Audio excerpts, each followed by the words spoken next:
Hi ನಮಸ್ಕಾರ ಎಲ್ಲರಿಗೂ welcome to learn online. So ಇವತ್ತು ಈ ಒಂದು ಶಾರ್ಟ್ ವಿಡಿಯೋದಲ್ಲಿ ನಾವೇನು ನೋಡ್ತಾ ಇದ್ದೀವಿ ಅಂತಂದರೆ ಕೆಲವೊಂದು ಪ್ರಮುಖವಾದ ಜಿ ಕೆ ಕ್ವಶನ್ಸ್ಗಳು ಮತ್ತು ಅದರಲ್ಲಿರುವಂಥ ಒಂದು ಸ್ವಲ್ಪ ಮಾಹಿತಿಗಳನ್ನ ಚರ್ಚೆ ಮಾಡ್ತಾ ಇದ್ದೀವಿ. ಅದಕ್ಕೂ ಮುಂಚೆ ನಿಮಗೆ ನೀವಿನ್ನ ಒಂದು ಹೆಜ್ಜೆ ಮುಂದಿಡ್ಬೋದು. ಯಾಕಂದರೆ ನಿಮ್ಮೊಂದು ಸರ್ಕಾರಿ ಹುದ್ದೆ ನಿಮ್ಮದಾಗಿಸ್ಕೋಬೇಕಂತಿದ್ದಲ್ಲಿ ಸ್ವಲ್ಪ ದೃಢವಾದ ನಿರ್ಧಾರ ಮಾಡಿ 5 ದಿನಗಳ ಕಾಲ ಉಚಿತವಾದ ಡೆಮೋ ಕ್ಲಾಸ್ ಅಟೆಂಡ್ ಮಾಡಿ ಆಮೇಲೆ ಡಿಸೈಡ್ ಮಾಡಿ ಕೋರ್ಸನ್ನು ಪರ್ಚೇಸ್ ಮಾಡಬೇಕಾ ಬೇಡವಾ ಅಂತ. ಓಕೆ, ಆ ಒಂದು ಆಪ್ಷನ್ಸ್ ಕೂಡ ನಿಮಗೆ ಕೊಟ್ಟಿರ್ತೀವಿ. 5 ದಿನಗಳ ಕಾಲ ಉಚಿತವಾದ ಡೆಮೋ ಕ್ಲಾಸ್. ಓಕೆ, ಸೊ ಹಾಗಾದರೆ ಮೊದಲನೇ ಪ್ರಶ್ನೆ ಈ ಥರ ಅಂತ ನೋಡ್ತೀವಿ, ಚಿಕ್ಕದಾಗಿ ಒಂದು ಶಾರ್ಟ್ ಆಗಿ ನೋಡ್ತಾ ಇರ್ತೀವಿ. Which is the national animal of India ಅಂತ ಇದೆ. ಭಾರತದ ರಾಷ್ಟ್ರೀಯ ಪ್ರಾಣಿ ಯಾವುದು ಅನ್ನೋದು ನಮ್ಮ ಈ ಪ್ರಶ್ನೆ. ಆಕ್ಸ್, ಬ್ಲ್ಯಾಕ್ ಬಕ್, ಟೈಗರ್, ಎಲಿಫೆಂಟ್ ಅಂತ ಇದೆ. ಆನ್ಲೈನಲ್ಲಿ ನೀವು ನೋಡ್ತಾ ಇರೋರು ಕೂಡ ಆನ್ಸರ್ ಮಾಡ್ಬೋದು. ಹಾಂ, ಯಾವುದಿರ್ಬೋದಪ್ಪ? ಓಕೆ, ಅದು ನೀನಿರ್ಬೋದು ನೋಡು. ಹೌದಾ? ಎಸ್. ಸೊ ನೋಡಿ, ಟೈಗರ್, ಹುಲಿ. ಇಷ್ಟು ದಿನ ಬರೀ ಹುಲಿದೇ ಸುದ್ದಿ ಇತ್ತು. ನಾವು ಕೇಳಿದಾಗೆ ಹುಲಿ ಉಗುರು ಅಂತ ಹಿಡಿದು ಸಿಕ್ಕಾಪಟ್ಟೆ ಹುಲಿದೇ ಸುದ್ದಿ ಇತ್ತು.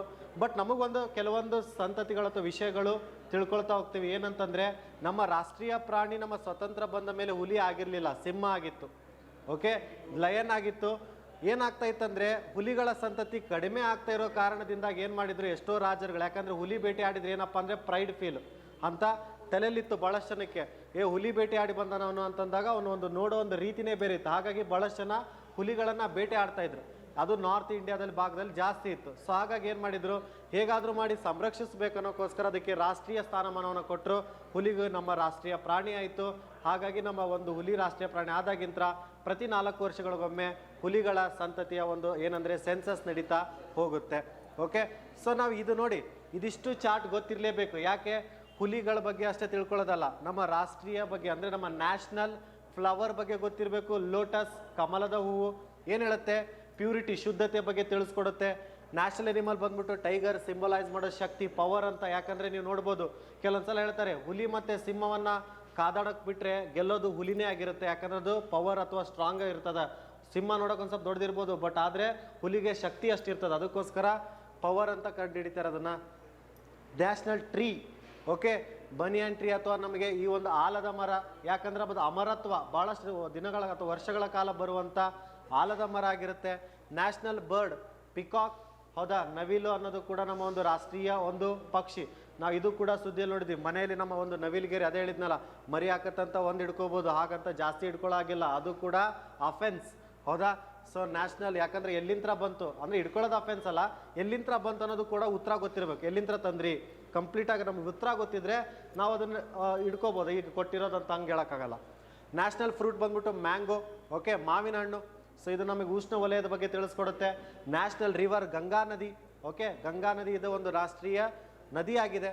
ನ್ಯಾಷನಲ್ ಅಕ್ವಾಟಿಕ್ ಅನಿಮಲ್, ಜಲಚರ ಪ್ರಾಣಿ ಯಾವುದು? ಗ್ಯಾಂಗೇಸ್ ರಿವರ್ ಡಾಲ್ಫಿನ್, ಗಂಗಾ ನದಿಯ ಡಾಲ್ಫಿನ್ನೇ. ರೆಪ್ಟೈಲ್ ಬಂದ್ಬಿಟ್ಟು ಕಿಂಗ್ ಕೋಬ್ರಾ.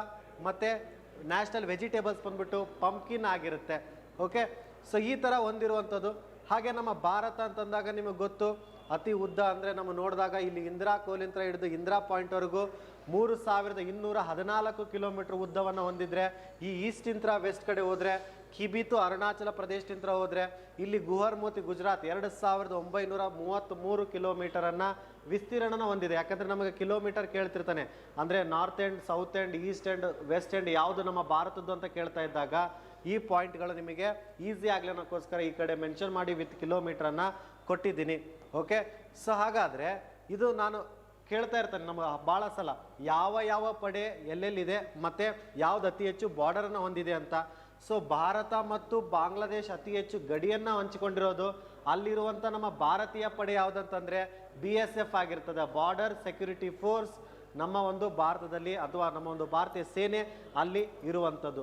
ಅತ್ಯಂತ ಕಡಿಮೆ ಹೊಂದಿರುವಂಥದ್ದು ಅಫ್ಘಾನಿಸ್ತಾನ್, ಅಲ್ಲಿಯೂ ಕೂಡ BSF ನಮ್ಮ ಒಂದು ಇರುವಂಥದ್ದು. ಓಕೆ, ಈ ಥರ ಗಡಿಯಲ್ಲಿರುವಂಥದ್ದು ಕೂಡ ನಾವು ನೋಡ್ತಾ ಇದ್ದೀವಿ, ಸರಿನಾ?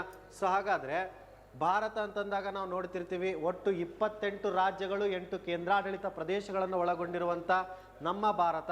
ಸೊ ಹಾಗಾದರೆ ನಿಮಗೂ ಕೂಡ ಕೇಳ್ತಾ ಇರೋಂಥ ಪ್ರಶ್ನೆ ಏನಂತಂದರೆ, ಭಾರತ ಅಥವಾ ನಾರ್ತ್ ಈಸ್ಟಲ್ಲಿ ಎಷ್ಟು ರಾಜ್ಯಗಳು ಬರುತ್ತೆ ಅಂತ ನಾನು ಕೇಳಿದ್ದೆ. ಎಷ್ಟಿರುತ್ತೆ? ನಾರ್ತ್ ಈಸ್ಟಲ್ಲಿ ನಮಗೆ ಕೇಳ್ತಿರ್ತಾನೆ, ಬೇರೆ ಯಾವುದು ಕೇಳಲ್ಲ. ಹಲವು ಸಲ ಕೇಳಿರೋಂಥ ಪ್ರಶ್ನೆ, ನಾರ್ತ್ ಈಸ್ಟಲ್ಲಿರುವಂಥ ಒಟ್ಟು ರಾಜ್ಯಗಳ ಸಂಖ್ಯೆ ಎಷ್ಟು ಅಂತ ಕೇಳ್ತಾನೆ. ಹಾಂ, ಆನ್ಲೈನಲ್ಲಿರೋರು ಕೂಡ ಆನ್ಸರ್ ಮಾಡ್ಬೋದು. ಹಾಂ, ಇದು ನಿಮಗೆ ಕೊಟ್ಟಿರುವಂಥ ಕ್ವಶನ್ನು ಟ್ರೈ ಮಾಡಿ, ಕಮೆಂಟ್ ಮುಖಾಂತರ ಉತ್ತರ ಕೊಡೋಕ್ಕೆ ಪ್ರಯತ್ನ ಪಡಿ. Okay, so presidents of India ಬಗ್ಗೆ ತಿಳಿತಾ ಹೋದಾಗ ಏನಾಗುತ್ತೆ, ನಮ್ಮ ಒಂದು ಭಾರತದ ಮೊದಲ ಪ್ರಜೆ, ಫಸ್ಟ್ ಸಿಟಿಸನ್ ಆಫ್ ಇಂಡಿಯಾ ಯಾರಂದರೆ ಪ್ರೆಸಿಡೆಂಟ್ ಆಗಿರ್ತಾರೆ. ಅವ್ರ ಬಗ್ಗೆ ಇರುವಂಥ ಸ್ವಲ್ಪ ವಿಷಯಗಳನ್ನು ಇಲ್ಲಿ ನೋಡ್ತಾ ಇರ್ತೀವಿ. ಏನು ಪ್ರೆಸಿಡೆಂಟ್ ಅಂತ ಬಂದಾಗ the first citizen of India is the president of India ಅಂತ ನಾವು ಕರಿತೀವಿ. ಭಾರತದ ಮೊದಲ ಏನಪ್ಪ ಅಂದರೆ ನಾಗರಿಕರು. So president of India is elected by the electoral committee composed of the elected member of the parliament, Lok Sabha, Rajya Sabha and ವಿಧಾನಸಭಾ. ನೋಡಿ, ನಾವು ಆಯ್ಕೆ ಮಾಡಲ್ಲ, ನಾವು ಆಯ್ಕೆ ಮಾಡಿರುವಂಥ MLA MP ಗಳು ಪ್ರೆಸಿಡೆಂಟ್ ಅವರನ್ನ ಆಯ್ಕೆ ಮಾಡ್ತಾರೆ. ಹೌದಾ? ಸೊ ಅದು ನಮಗೆ ಎಲೆಕ್ಟ್ರಾಲ್ ಮದ್ರಿಂತ ನೋಡ್ತೀವಿ. ಸೊ ಇಲ್ಲಿ ಅಂದರೆ ನಮಗೆ ಟೋಟಲ್ ಆಗಿ 15 ಪ್ರೆಸಿಡೆಂಟ್ಗಳನ್ನು ನೋಡಿದ್ದೀವಿ ನಮ್ಮ ಭಾರತ ಸ್ವತಂತ್ರ ಬಂದ ನಂತರ. ಸೊ 14ವರೆಗಿದ್ದದ್ದು ರಾಮನಾಥ್ ಕೋವಿಂದ್ ಆದರೆ 15ನೇದವ್ರು ಯಾರಿದ್ದಾರೆ ಅಂದರೆ ದ್ರೌಪದಿ ಮುರ್ಮು ಅವರಿದ್ದಾರೆ. First tribal women president of India ಆಗ್ತಾರೆ, ಅಥವಾ second women president of India ಆದಂಥ ದ್ರೌಪದಿ ಮುರ್ಮು ಅವರು.